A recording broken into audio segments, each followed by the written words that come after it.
அன்பர்களுக்கு வணக்கம். 2026 மீனராசி அன்பர்களுக்கு எப்படி இருக்கும்? முதல்ல மீனராசிக்காரர்கள் அனைவருக்கும் இனிய புத்தாண்டு நல்வாழ்த்துக்கள். அப்போது இந்த 26ஆம் ஆண்டு பிறக்கும்போது ராஜ கிரகங்கள் என்று சொல்லக்கூடிய சனி ஜென்மச்சனியாக ராசியிலேயே இருக்கிறார்.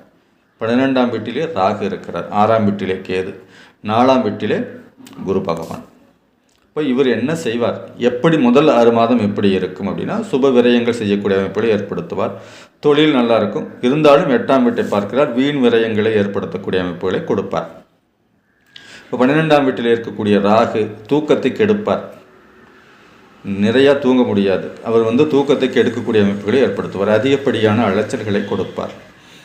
மனம் ஒரு நிலையில் இருக்காது, லாபம் குறையும், அலைச்சல் அதிகமாக 6 மாத காலத்திற்கு இருக்கும். இப்போ கேது பகவான் 6ஆம் வீட்டில் இருந்து அடிவயிறு சம்பந்தமான பிரச்சனைகளை கொஞ்சம் கொடுத்தார். கேது சூரியனுடைய வீட்டிலே இருக்கிறது. தாயாரின் உடல் ஆரோக்கியத்தில் சின்ன சின்ன குறைபாடுகளை ஏற்படுத்துவார்.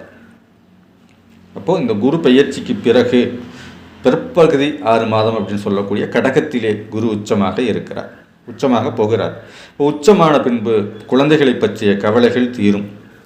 அவர்களுக்கு நல்ல திருமணம் செய்து வைக்க முடியும், நல்ல கல்வி அவர்களுக்கு கொடுக்க முடியும், அற்புதமான தொழில் மூலியமாக மிகப்பெரிய வளர்ச்சி ஏற்படுத்த முடியும். தந்தையாரை பற்றிய கவலைகள் தீரும்.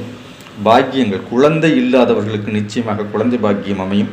நிச்சயமாக திருமணம் ஆகாத அனைத்து மீனராசி என்பவர்களுக்கும் திருமணம் நடந்தே தீரும். திடீர் திருமணத்திற்கான அமைப்புகளை ஏற்படுத்தி கொடுப்பார். அவர் 12ஆம் வீட்டில் ராசியை பார்க்கிறார் இல்லையா? ராசியை பார்க்கும்போது கௌரவம் அப்படின்னு சொல்லக்கூடிய சபை அங்கீகாரம் கிடைக்கக்கூடிய அமைப்புகளை ஏற்படுத்துவார். அப்போ இந்த குரு பயிற்சிக்கு பிறகு மீனராசி மிகப்பெரிய யோகங்களை கொடுக்க போகிறார். ராசிபதி 5ஆம் வீட்டிலே உச்சமாகி ராசியை பார்ப்பதும், 9ஆம் வீட்டை பார்ப்பதும், 11ஆம் வீட்டை பார்ப்பதும் மிகப்பெரிய யோகங்கள் ஏற்படுத்தும்.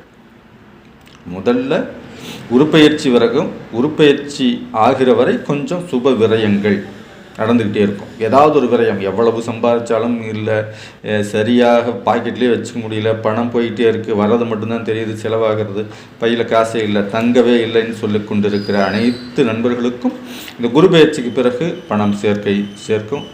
நகை வாங்கக்கூடிய, ஏன்னா அவர் தான் பொன்னவன்னு சொல்லக்கூடிய நகை வாங்கக்கூடிய அமைப்புகளை கொடுப்பார். குழந்தை பாக்கியத்தை கொடுப்பார். தந்தையாருடைய உடல் ஆரோக்கியத்தை நல்லா இருக்கும், அம்மாவுடைய உடல் ஆரோக்கியம் நல்லா இருக்கும், தன்னுடைய உடல் ஆரோக்கியம் நல்லா இருக்கும். இந்த 7.5 சனியின் இந்த ஜென்மச்சனியாக இருக்கக்கூடிய அதனுடைய பாதிப்பு நிச்சயமாக இந்த குரு பயிற்சிக்கு பிறகு குறைந்தே தீரும். 2026 செல்வம், செல்வாக்கு, மன நிம்மதி, அற்புதமான உறக்கம், இது எல்லாத்தையும் கொடுக்கக்கூடிய அற்புதமான ஆண்டு இந்த 2026.